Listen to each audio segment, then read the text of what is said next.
Hey, bienvenue dans une nouvelle vidéo où on va reprendre un peu les bases. Enfin les bases, si on peut appeler ça comme ça, parce qu'en fait il n'y a pas vraiment de marche à suivre. Si vous avez lu le titre de la vidéo, vous savez de quoi on va parler aujourd'hui. Bien évidemment du coup, selon le titre, on va parler de commencer l'hellénisme 2.0, parce que j'avais déjà fait une vidéo il y a un an du coup. Eh bien des choses ont changé, notamment dans ma pratique, aussi comment j'aborde la chose, et en ce moment je vois qu'il y a énormément de personnes qui souhaitent se lancer dans l'hellénisme mais qui ont énormément de questions et c'est souvent les mêmes qui reviennent. Donc on va essayer, je dis bien essayer hein, parce que j'ai pas non plus la parole de la sagesse ou je ne sais quoi. Évidemment croisez toujours vos sources, faites attention à ce que vous lisez et prenez avec des pincettes tout ce que les personnes vous disent. Tout simplement parce que votre pratique ne ressemblera qu'à vous, même si des personnes vous donnent des conseils. Ça, sachez-le, c'est clair et net.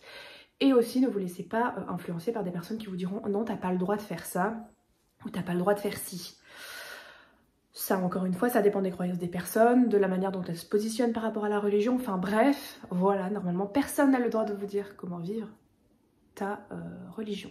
On va tout de suite commencer par ce qu'on pourrait appeler un peu les bases entre grosses parenthèse de l'hellénisme. Donc commençons par comment se renseigner et comment en apprendre plus sur l'hellénisme et sur ce qui entoure les dieux grecs. Bah alors il n'y a pas de secret, un peu comme ce que j'avais dit dans l'ancienne vidéo. Vraiment il va falloir lire, il va falloir se renseigner, il va falloir faire des recherches et pour ça vous pouvez commencer par bien, les grands mythes, les mythes de base, la création du monde, donc la théogonie d'Hésiode. Comment est-ce que ça se passait du coup pour la version en fait hellénistique de la création du monde, de la Genèse, il me semble que ça s'écrit comme ça, se dit comme ça, pardon. Donc voir déjà cet ensemble-là, l'Iliade, l'Odyssée d'Homère, c'est un peu des incontournables, et ensuite voir du coup les mythes qui entourent les dieux, à savoir que les mythes aussi sont à prendre avec des pincettes parce qu'ils ont été écrits par des hommes à une époque où les mœurs et les coutumes n'étaient pas du tout les mêmes qu'aujourd'hui, voilà, où les personnages et les personnes dans la société n'avaient pas les mêmes rôles qu'aujourd'hui, les mêmes besoins, etc. Donc c'est pour ça que c'est à prendre avec des pincettes, tout simplement. Donc une fois que vous avez fait ça, ne vous laissez pas décourager, vous pouvez faire des recherches par rapport aux dieux qui vous intéressent, sachant que c'est bien de faire des recherches sur tous les dieux, mais il y en a énormément, donc commencez déjà par les dieux qui vous intéressent, comme ça vous pouvez creuser et découvrir plein de choses, leur fratrie, leurs mythes, avec quels héros ou personnages ou personnes de la mythologie ou des mythes qui sont liés, etc. etc. Je peux vous conseiller sur YouTube, vous avez la chaîne de Arte qui propose les grands mythes. Donc vous avez l'Iliade et l'Odyssée qui sont racontées, la création du monde qui est racontée et la présentation de quelques dieux et quelques héros. Vraiment c'est super bien fait, donc n'hésitez pas. Après il y a plusieurs versions de mythes pour chaque à peu près mythe, donc c'est vrai qu'il y a des choses que vous allez peut-être entendre ou vous auriez peut-être entendu une autre version. Mais il y a plusieurs versions, donc au final, voilà, c'est à vous de vous faire votre propre idée et de voir laquelle, selon vous, correspond le mieux ou non. Donc ça, c'est pour les recherches pures et dures. Ce que je peux vous donner comme site pour faire vos recherches, donc j'ai un site que j'adore particulièrement, c'est theoi.com, mais malheureusement, le site est en anglais. Donc pour les personnes qui ne lisent pas ou ne font pas de recherche en anglais, vous allez avoir le site Percé, ou que vous pourrez, percé.fr, il me semble que c'est .fr, où vous pourrez chercher du coup des informations en français. Il faut éplucher pour les divinités où vous voulez approfondir les recherches, etc. Il faut piocher dans les thèses universitaires, dans les récits archéologiques, dans les documentaires aussi d'historiens, etc. Il faut vraiment faire un maximum de choses pour que vous puissiez avoir tout ce qui englobe la divinité, que ce soit son culte, ses mythes, comment est-ce qu'elle a été révérée, du coup c'est un peu le culte, quelle place elle occupait, etc., etc. Vous allez avoir énormément de choses qui vont se poser. Et là encore, les divinités qui sont pas forcément des divinités qu'on connaît ou qui avaient des cultes à l'Antiquité, etc., eh bien vous allez avoir très très peu de recherches, et ça par exemple je m'arrache un peu les cheveux par rapport à ça. Malgré que j'ai trouvé pour une divinité qu'elle avait un culte, je ne trouve pas d'autres sources par rapport à ça, mis à part le fait que sur plusieurs sources, il est dit qu'elle avait un culte avec tel dieu, à tel endroit. Mais mis à part ça, on n'a aucune info. Un plaisir, j'adore. Pour ce qui est de la pratique pure et dure maintenant, et bien là encore, ça va dépendre de ce que vous souhaitez faire. Il y a plusieurs branches dans l'hellénisme, alors je les connais pas toutes, je sais pas non plus toutes comment elles s'appellent. Moi personnellement, j'ai décidé de catégoriser ma pratique qui regroupe du coup les pratiques hellénistiques dans un ensemble sans pour autant me couper les barrières, c'est-à-dire que je ne vais pas être dans une pratique reconstitutionniste, je vous expliquerai plus tard ce que c'est. Mais pour le moment, moi je suis dans ce que j'appelle un hellénisme païen. Alors je sais que le paganisme, ça regroupe beaucoup de religions et que le paganisme c'est surtout des religions polythéistes. Mais j'avais pas vraiment d'autres mots. Peut-être qu'on peut l'appeler le néopaganisme hellénistique. C'est un peu long quand même, voilà. Donc je préfère l'appeler hellénisme païen parce que j'y inclus du coup la roue de l'année avec les sabbats. Que je fête par contre avec les divinités grecques, c'est-à-dire que j'inclus les divinités grecques dans les sabbats parce que je pratique aussi l'ésotérisme, je ne suis pas seulement dans la pratique hellénistique religieuse. Voilà, donc ça c'est un petit point à aborder quand même. Donc il va y avoir des choses qui vont changer à droite à gauche si vous voulez, eh bien dans différentes branches. C'est-à-dire que personnellement, moi je travaille et je prie les dieux chtoniens. Ce que les reconstitutionnistes ne font pas. Parce qu'ils prennent les, du coup, reconstitutionnistes, pardon pour ce mot un peu dur à dire, eh bien, ils prennent tout simplement la pratique et les coutumes de l'Antiquité pour les transposer en fait à notre ère, si je peux dire ça comme ça, à notre quotidien, enfin, je ne sais pas. J'ai pas le mot, mais voilà, à l'heure actuelle, voilà, c'est plutôt ça que je voulais dire. De nos jours, c'est ça, voilà. Pour les transposer de nos jours. Donc, de nos jours, ils vont avoir toujours les coutumes que faisaient les personnes, les Grecs de l'Antiquité. Donc, les Grecs de l'Antiquité ne révéraient pas les dieux chtoniens. Donc, c'est pour ça que les reconstitutionnistes ne le font pas. Il y a aussi des petites choses qui sont différentes, vous pouvez aller vous renseigner sur les deux partis. Je ne vais pas parler au nom du parti des reconstitutionnistes parce que j'en fais pas partie non plus, donc je ne vais pas dire de conneries, voilà, vous avez votre avis, vous pourrez aller voir des gens qui y sont pour discuter avec eux, il n'y a pas de problème. En tout cas, en ce qui concerne du coup les petites choses que vous pourrez aller voir, personnellement, je vous conseille de vous renseigner du coup sur, avant tout, comment est-ce qu'on prie, comment est-ce qu'on fait ça, comment est-ce qu'on fait ci. Donc alors, premièrement, pour prier, renseignez-vous sur le kernips. Donc le kernips, qu'est-ce que c'est? C'est un peu l'eau bénie de l'hellénisme. Ça va être tout simplement de l'eau, du sel et une allumette ou une feuille de laurier qui va être brûlée, qu'on plonge à l'intérieur et ça crée en fait le kernips. C'est le mélange des 4 éléments qui crée du coup cette eau où on va venir faire des ablutions. Ablution, le mot, si vous ne savez pas ce que c'est des ablutions, c'est tout simplement se nettoyer, se purifier avant d'aller prier ou aller voir les dieux tout simplement quoi. Donc c'est ce que peuvent faire aussi les personnes dans la religion musulmane. Donc vous voyez, ils doivent se nettoyer avant d'aller faire leur prière. C'est totalement la même chose et ça peut être aussi l'eau bénie qu'on trouve au début, aux entrées des églises pour du coup faire le signe de croix et se nettoyer. C'est exactement la même chose. Là du coup le kernips c'est quelque chose qui va être super simple à faire. Alors là aussi je vais vous donner deux, trois petites méthodes parce que bon j'ai avec moi pas les choses pour vous les montrer, j'aurais dû les prendre. Mais donc du coup le kernips personnellement quand il s'agit de faire mes prières aux divinités, donc que ce soit quotidiennement ou lors de rituels, etc. Je fais toujours le kernips frais, on va dire, sur l'instant. Je prends les ingrédients, je fais le kernips, je le fais, je l'utilise et ensuite je le rends, donc je le jette dans un petit évier. Mais pour tout ce qui est purification d'autel, pour tout ce qui est aussi purification de l'espace sacré, j'utilise un petit pchit où j'ai fait un kernips et je le change toutes les semaines cette fois-ci. Parce que, je vais pas me nettoyer moi, mais je vais nettoyer quand même des objets. Des fois, j'utilise pour nettoyer aussi certaines choses. Donc, je le change moins souvent, mais je l'utilise pas non plus, on va dire, quotidiennement, tous les jours. Je sais pas non plus tous les jours. peut-être à la différence du carnips que je fais. Donc c'est pour ça aussi, faites attention, si vous voulez des petites astuces comme ça, vous pourrez très bien aussi faire un carnips dans un petit cheat sheet si c'est plus facile pour vous. Et puis si jamais vous avez une pratique qui est un peu cachée de vos parents parce que, eh bien tout simplement, ils vous jugez ou quoi que ce soit, hein. L'intolérance, on connaît. Ensuite, beaucoup de personnes pourront vous dire qu'ils utilisent des huiles de prière. Alors qu'est-ce qu'une huile de prière? À quoi elle sert? Donc une huile de prière est tout simplement différente selon chaque divinité que vous allez prier, ou alors je ne sais pas, enfin j'ai pas en fait connu de personnes qui allaient faire une huile de prière pour toutes les prières générales. Voilà, donc voilà, j'ai tendance à faire des huiles de prière seulement pour les divinités avec lesquelles je travaille, donc Emera et Melinoé, tout simplement. Donc un peu d'huile de prière que je mets sur mes petits poignets, ensuite que je mets avec une petite onction, si on peut appeler ça comme ça, sur la statue ou la représentation de la divinité. Voilà, vous n'êtes pas obligé, c'est une étape un peu facultative et pour les personnes qui n'auront pas les ingrédients, ne peuvent pas se procurer des huiles de prière ou les faire, il n'y a pas de souci en fait, c'est pas quelque chose d'obligatoire. Donc une fois que vous avez fait vos ablutions, que vous avez mis, si vous le souhaitez, la petite huile de prière, vous allez ensuite, eh bien tout simplement, prier.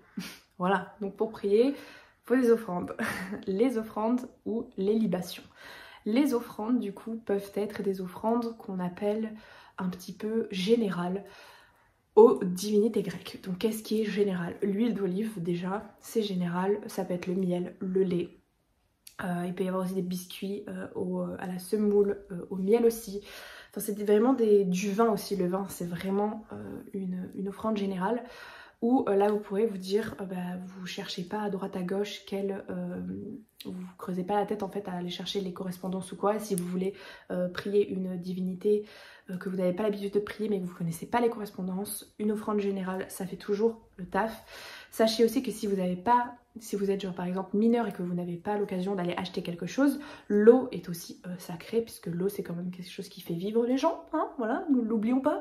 Donc une offrande d'eau aussi est quelque chose, c'est un peu le minimum syndical qu'on puisse offrir à une divinité. Donc voilà, l'eau généralement, je suppose que vous pourriez tous vous en procurer. Donc l'eau c'est vraiment quelque chose que vous pouvez utiliser en tant qu'offrande générale. Au niveau des offrandes du coup consommables et des offrandes du coup de liquide, combien de temps les laisser sur l'autel, combien de temps faire ci ou ça, je vais vous donner ma version des choses, vous en faites ce que vous voulez. Personnellement, les offrandes qui sont consommables, donc les offrandes de nourriture qui vont être périssables, je les laisse 24 heures tout au plus parce qu'après ça commence soit à se périr, soit vous avez des animaux et ils vont essayer de les manger, voilà, un plaisir. Pareil pour les libations, ils vont essayer de boire l'eau ou le liquide que vous avez mis, ça vraiment, moi j'en ai marre un peu. Et du coup les libations, je les laisse 48 heures tout au plus. Voilà, donc après il y a des personnes qui laissent vraiment les denrées périssables jusqu'à ce qu'elles périssent. Moi c'est pas trop mon cas, j'ai pas vraiment envie d'avoir une nuée de mouches ou de moucherons sur mes autels, ça bof quoi, donc je les laisse vraiment 24 heures. Et si c'est des denrées que je peux rendre à la nature, par exemple un fruit, je peux le rendre à la nature, je le mets au compost, c'est plus bien naturel, ça permet à la chaîne de faire quelque chose. Parce que là aussi, petit débat, il y a des personnes qui vont dire non, une offrande sacrée, on ne la donne pas à manger ou on la met pas au compost, ou on fait quoi blablabla. Et d'autres personnes qui diront si on a la possibilité de le faire. C'est encore à vous de voir dans quel camp, on va dire, c'est pas des camps, mais quelle manière de faire vous préférez. Ensuite, au sujet des prières ou des hymnes.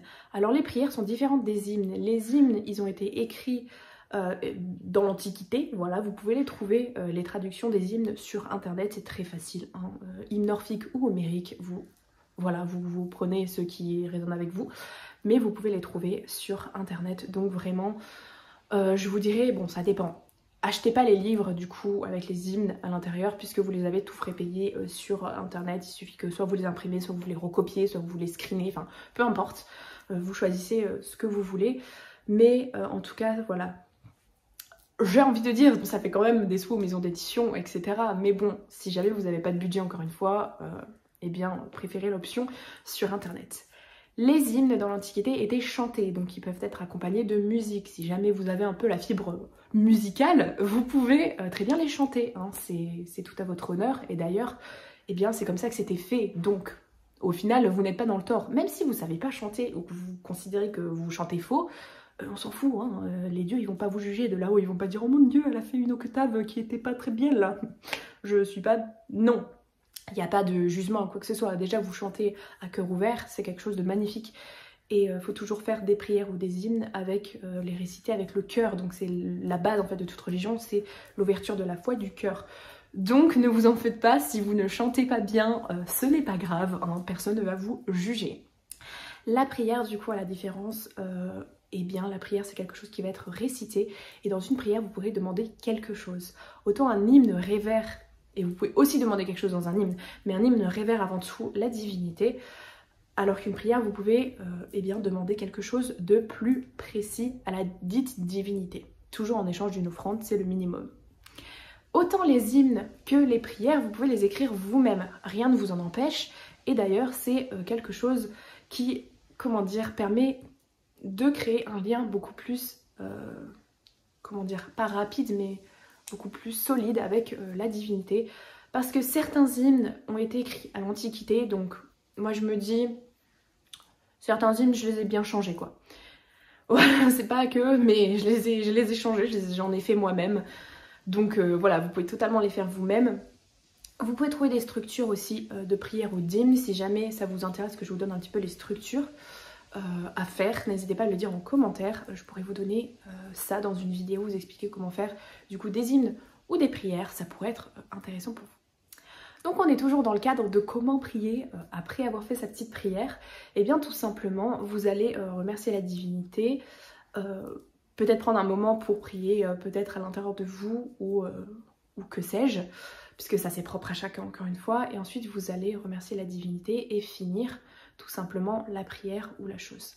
Alors ça dépend beaucoup, des personnes vont allumer un feu donc, ou des bougies en fait au début de leur prière, au début après avoir fait les ablutions et en invoquant du coup ou non la divinité avec l'huile de prière, ils vont allumer des bougies. Donc moi c'est ce que je fais, j'allume des bougies ou alors un feu tout simplement pour mettre les offrandes à l'intérieur ou quoi. Il y a plusieurs façons de faire, soit vous mettez les offrandes dans un bol, soit vous mettez les offrandes dans le feu directement, et donc à la fin vous allez verser la libation sur le feu pour l'éteindre. Là encore une fois, c'est vous qui voyez comment vous souhaitez faire, comment vous avez les moyens pour faire celui à droite ou à gauche, choisissez, ou eh bien essayez les deux et voir ce qui vous correspond aussi. C'est vraiment, faut que vous soyez à l'aise dans la pratique, au quotidien, à l'aise dans votre religion. Donc n'hésitez pas du coup à tester des choses et à voir ce qui vous correspond le mieux.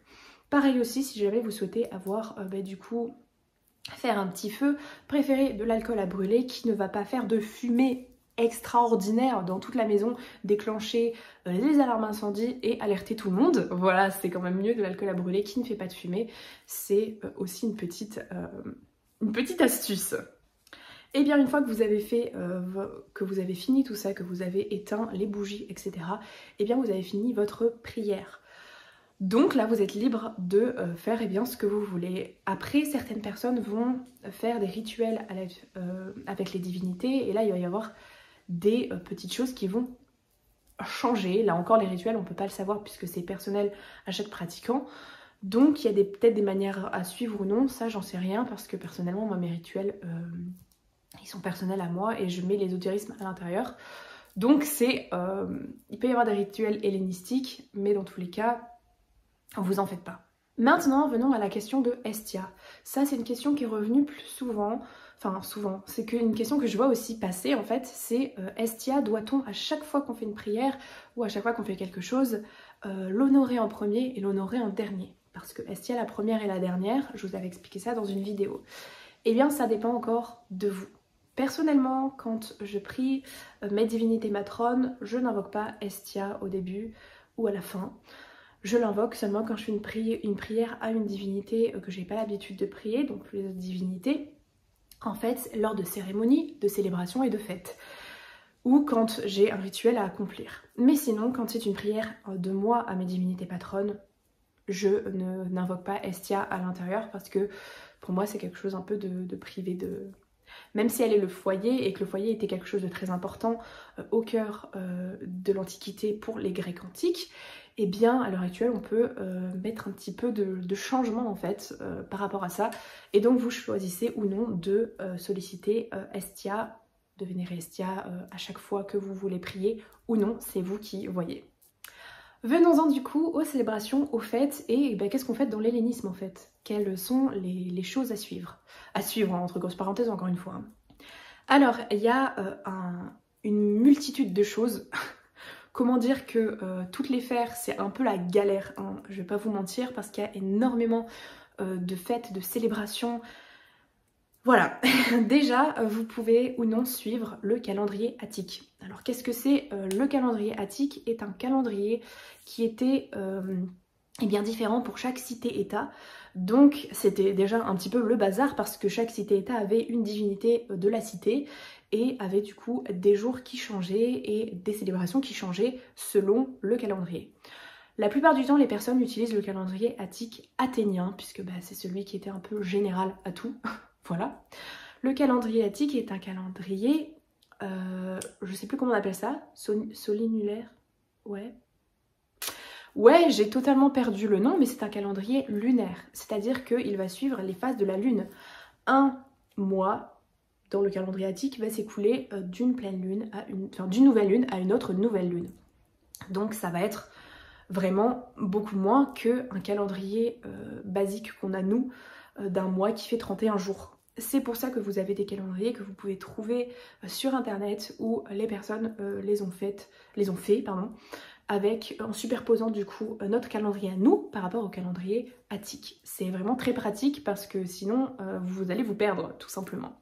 Je vous mettrai celui que j'utilise en barre d'infos, mais vous en faites pas, vous pouvez très bien le faire vous-même, c'est long, mais peut-être que vous pouvez aussi caler toutes les festivités que vous faites aussi, ça peut être une bonne manière si en plus de ça vous rajoutez des fêtes qui sont dans d'autres panthéons ou alors que vous rajoutez les sabbats, ça peut vous permettre un peu de voir dans votre calendrier qu'est-ce que vous allez faire tout au long de l'année. C'est quand même pas à prendre à la légère quoi. Au niveau des célébrations, donc dans le calendrier va être nommé les célébrations qu'on a à faire. Donc soit vous suivez le calendrier vraiment attique à la lettre, et alors là ça va être vraiment comment dire, si vous avez un quotidien qui va être très très chargé, pour moi ça a été un peu la galère de suivre ce calendrier, c'est pour ça que j'ai fait mon propre calendrier attique.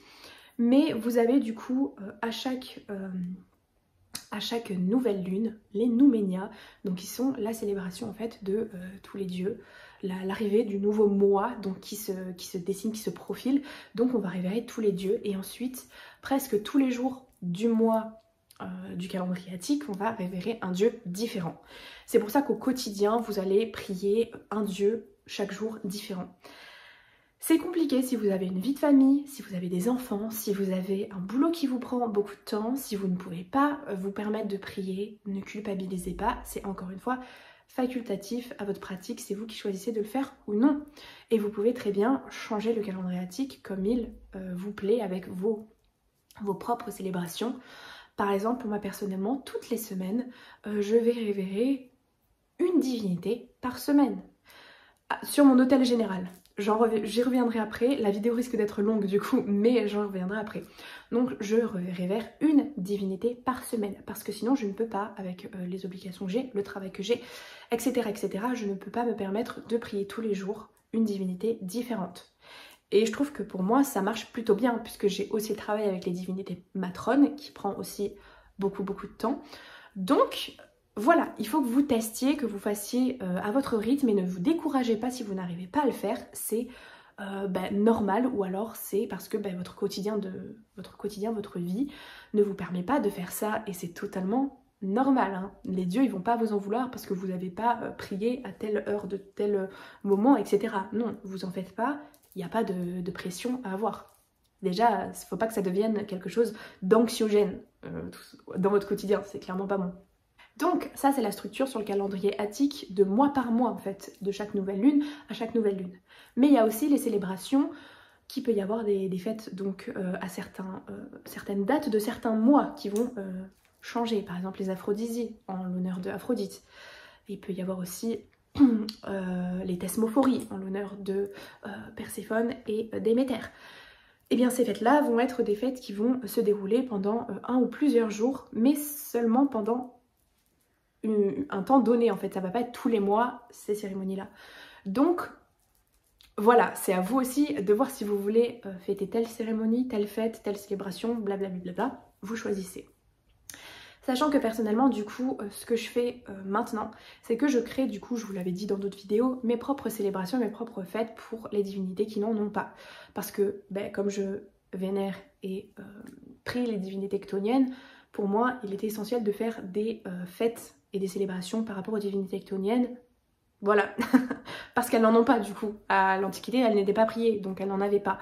Donc pour moi, c'était vraiment un peu dommage. Donc j'ai décidé d'en faire évidemment avec mes propres recherches, avec l'aide aussi de personnes qui sont soit dévotes des divinités, des dites divinités du coup, soit qui sont en travail avec elles. Je vais pas non plus faire une fête par rapport à une divinité où j'y connais rien en fait. Je me permettrai pas de faire ça. Je suis qui sinon ? Ensuite, passons à l'étape des autels, parce que beaucoup de personnes pensent que directement quand on rentre dans la religion, il faut avoir un autel à tout prix. Alors, les autels sur Pinterest, vous allez en voir des milliers qui sont super esthétiques, etc. Non, non. Calmez-vous, ça, non. Déjà, si vous n'avez pas les moyens, n'allez pas vous endetter pour aller faire un autel un peu beau et très instagrammable, ça ne servira à rien. Voilà, parce que la plupart peut-être des gens qui ont un hôtel qui est instagrammable ne vont pas prier au quotidien ou voilà, vont juste faire pour avoir un beau hôtel. Je dis pas pour tout le monde, hein, mais c'est un peu le cas des fois. Donc ne vous prenez pas la tête. Il peut y avoir des hôtels portatifs que vous pouvez utiliser. Par exemple, si jamais votre pratique est cachée à vos parents ou quoi que ce soit, eh bien n'hésitez pas à utiliser une petite boîte où à l'intérieur vous allez mettre des petites représentations des dieux sur le couvercle ou quoi que ce soit et à l'emporter avec vous si jamais vous partez en voyage ou quoi. Ou que vous la mettiez cachée dans votre placard ou je ne sais quoi. En tout cas, une bougie, un petit bol ou un petit récipient et un hôtel est créé. Il n'y a pas besoin non plus de 40 millions de choses si jamais vous n'avez pas les moyens. Vraiment, vous pouvez faire quelque chose de très très cool avec rien du tout. C'est toujours mieux. Les représentations des dieux, pareil, vous pouvez faire des dessins, vous pouvez juste écrire les noms des divinités sur un bout de papier et les coller sur votre petit hôtel. Vraiment, voilà, je vais pas vous dire de faire des choses hyper compliquées si jamais vous pouvez pas le faire. Ensuite, pour ce qui est des hôtels, du coup, ça dépendra de vous. Est-ce que vous voulez faire un hôtel général à toutes un peu les divinités ? Et du coup, dans ces cas-là, eh bien, vous allez choisir plusieurs représentations, plusieurs choses, et vous allez peut-être changer les choses de l'hôtel, ou alors un hôtel pour votre divinité patronne ou matrone si vous en avez une, sachant que le terme, attends je l'ai pas précisé, de divinité patronne et matrone est un terme qui est du coup très récent, donc c'est pas ancré dans l'hellénisme depuis le début en fait, et même c'est un terme récent à tout ce qui est la sphère ésotérique et du contact avec le divin. Donc aussi, encore une fois, si ce terme vous dérange, eh bien ne l'utilisez pas. Moi je l'utilise parce que ça englobe du coup, pour moi, hein, les divinités avec lesquelles on travaille, les divinités avec lesquelles on a un lien particulier. Et c'est pas toutes les divinités que vous pouvez avoir dans les panthéons, sinon ça ferait beaucoup trop. Voilà. Donc 2 ou 3 généralement maximum pour les personnes. Enfin, voilà, ça demande déjà beaucoup d'énergie au quotidien, beaucoup d'investissement. J'ai pas envie non plus que les gens disent j'ai 46 divinités patronnes. Ah bon, c'est bizarre ça. Voilà, donc du coup les hôtels que vous pouvez choisir de faire, donc pour les divinités matrones, patronnes ou un hôtel général. Personnellement moi j'ai beaucoup d'hôtels parce que j'ai pas seulement l'hellénisme, j'ai le culte aux ancêtres, j'ai aussi d'autres petites croyances à faire.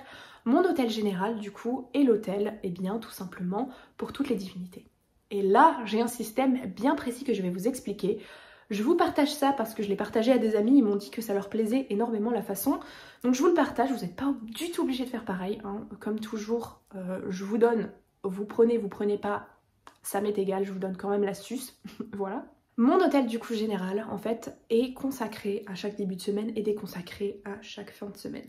Tout simplement parce que je vous avais dit que je priais du coup une divinité chaque semaine. Eh bien je change l'hôtel et la disposition de l'hôtel et les éléments dessus chaque semaine chaque semaine par rapport à la divinité que je prie. Donc par exemple imaginons le premier jour c'est à Arès, et bien tout simplement je vais consacrer l'hôtel à Arès pendant une semaine, mettre des petites choses qui me font penser à Arès dessus, faire mes prières, faire les choses, allumer les bougies, etc. Et à la fin de la semaine, je vais tout déconsacrer, tout nettoyer, ranger les choses que je ne vais pas utiliser pour la divinité suivante.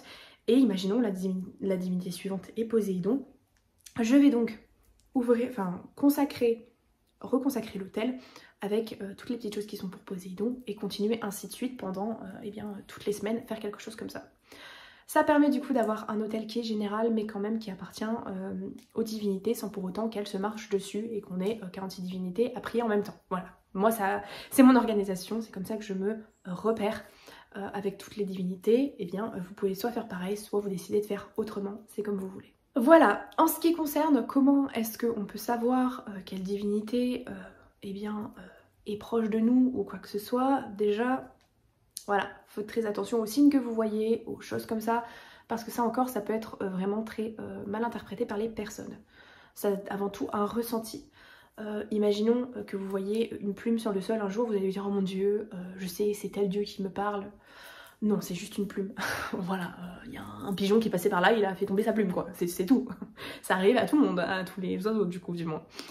Donc voilà, après si jamais ça devient récurrent, que vous en voyez tout le temps, toujours au même endroit, toujours à la même heure ou je ne sais quoi, et que des événements reviennent et que là vous ressentez au plus profond de vous que c'est cette divinité, et bien là par contre c'est fort probable que ce soit la divinité en question. Mais il y a une trop grosse exagération des signes de tout le monde, donc faites très attention, mais aussi il y a énormément de personnes qui ne savent pas et qui ne s'y retrouvent plus sur comment interpréter un peu les signes des différentes divinités. Eh bien moi je dirais c'est selon vos ressentis en fait. Vous pouvez très bien en parler à des personnes, si des personnes vont vous dire « Ah non c'est pas vrai » ou alors vont dire « Oh oui c'est vrai », ben elles sont pas là avec vous pour vous dire « Oui c'est réellement vrai » ou « Non c'est faux » en fait. Donc c'est avant tout à vous de faire la part des choses et de savoir ou non. Et puis si vous ne savez pas trop, vous dites, demandez directement au Dieu. Si jamais vous voulez me faire passer un message, faites-moi passer un message comme ça. Et si jamais la chose se réalise, c'est que peut-être qu'il y avait quelque chose du coup. Voilà. Mais attention aussi à ces choses-là parce qu'on en voit beaucoup qui demandent oui, aujourd'hui j'ai vu un arc-en-ciel dans le ciel, est-ce que c'est un signe? Bah non, c'est juste qu'il a plu et qu'il a fait beau quoi. C'est tout. Enfin, il n'y a pas vraiment de choses à chercher midi à 14h. Vous ne devenez pas un fanatique des signes non plus. Donc je pense vous avoir un peu tout dit sur les manières de commencer l'hellénisme, si je puis dire, sur ce que moi je pense être les manières de commencer l'hellénisme. Évidemment, n'hésitez pas à voir si jamais vous avez des personnes qui veulent bien faire des cérémonies avec vous, si jamais vous voulez discuter avec des gens. J'ai le Discord dans ma barre d'infos qui peut vous être utile, où justement on est un coven où on parle il y a plusieurs panthéons, donc vous êtes les bienvenus, peu importe votre panthéon. On parle aussi d'ésotérisme, etc. Donc n'hésitez pas à venir, parce que du coup dessus on répond à vos questions et on vous aide du mieux qu'on peut, dans la mesure du possible évidemment. On n'est pas non plus Mère Teresa, on sait pas tout quoi. Voilà, on a aussi nos vies de notre côté et on sait pas non plus tout. On a beau avoir peut-être lu beaucoup d'articles ou beaucoup de choses, beaucoup de livres, beaucoup de choses. Voilà, on n'est pas non plus la science infuse. Donc, comme toujours, comme je vous disais, attention, prenez avec des pincettes ce que les gens vous disent et faites-vous votre propre avis vous-même en fait, tout simplement. Encore une fois, là, n'allez pas embêter les gens d'autres religions en leur disant que la vôtre c'est la meilleure ou quoi que ce soit, parce que ça aussi on en voit plein, des intolérants, etc. Et n'allez pas faire la guéguerre entre hellénistes, ça ne sert à rien, il n'y a pas de « oh, toi tu es meilleur que toi », non. Chacun a sa pratique différente, donc à partir de ce moment-là, on ne peut pas juger. On n'a pas un barème, on n'est pas prof en fait d'hellénisme, on n'a pas un barème et on coche pas les cases en fait. Donc on s'arrête tout de suite là, les guéguerres entre hellénistes de moi je fais ci, moi je fais ça, ah mais toi tu fais pas les choses bien. Non, voilà, surtout quand les personnes commencent, il faut être vraiment indulgente avec elles et leur dire, eh ben écoute, peut-être essaye ça, peut-être essaye ci, dirige-toi vers ça. Voilà, on leur explique calmement, etc. Parce que là, j'en ai marre des gens un peu qui commencent à attaquer tout le monde. Voilà. Mais bon, passons. Donc voilà, j'espère que la vidéo vous aura plu. Si vous avez des choses à dire en commentaire, des choses que j'ai oublié ou dont je ne suis pas revenue dessus ou quoi que ce soit et que vous aimeriez bien voir, n'hésitez pas donc du coup à me le dire en commentaire. N'hésitez pas aussi à vous abonner. Mon dieu, on est en train de monter en flèche là. J'ai vu qu'on a 1050 abonnés, c'est fou, merci énormément. Donc n'hésitez pas à vous abonner, à suivre la cloche et à mettre des petits likes sur les vidéos pour me soutenir. Je sais que c'est pas grand chose, mais au final ça fait monter la chaîne et ça me permet aussi moi de me motiver pour faire d'autres vidéos. Si jamais vous avez un sujet aussi peut-être différent de l'hellénisme mais que vous voudriez que j'aborde, n'hésitez pas aussi à le dire en commentaire, ça pourrait être quelque chose qui pourrait être super à faire en vidéo. En attendant, moi je vous dis à la prochaine pour une prochaine aventure, portez-vous bien, bye bye!